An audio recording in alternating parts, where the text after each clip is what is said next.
To share with you a story to humanize the facts and what's really going on in certain Western European countries. And the following story is going to show you what happens when you are following blindly the European Union's and the United Nations legal system, when you stop thinking but actually follow some insanity. The story starts on September 1st, 2024, when a 16-year-old Swedish girl, Meja Eberg, was walking home after her shift at McDonald's and she missed the bus. It was around 11 p.m. and she was attacked and raped by Yazid Mohammed, an 18-year-old Eritrean refugee who attended the same school as Maya, so he knew her. Here comes the dark part.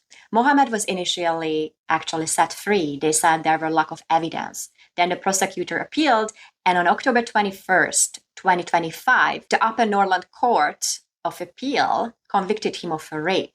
He was sentenced to 3 years in prison and was ordered to pay 21,000 euro. But let me remind you, he's not a citizen. He is a refugee seeking status. So the prosecutors requested deportation, but the court rejected this law. Under the Swedish law, which aligns with the EU and the UN refugee protection regulations, refugees can only be deported for crimes deemed particularly serious. The court ruled that the rape was serious, but not particularly serious, specifically considering the nature and the duration of the violence. So let me translate this to you. It's not enough that she was raped. She was not raped long enough for deportation. Do you hear yourself? This young girl has spoken out publicly ever since. She's totally traumatized.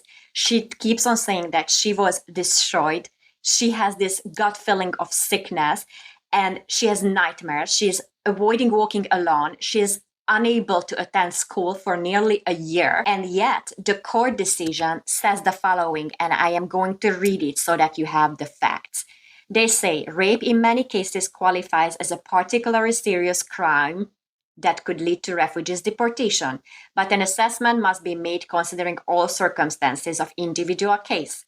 Given the nature and the duration of the crime in question, the Upper Norland Court of Appeal finds that although the crime is serious, it does not constitute a particularly serious crime justifying Yazid Mohammed's deportation. Yeah, so raping a local woman by a refugee seeker is not a serious crime. Tell me what message this sends to women. That not enough that you can be raped, but even when you are raped, you need to be raped long and hard enough, justice to be served.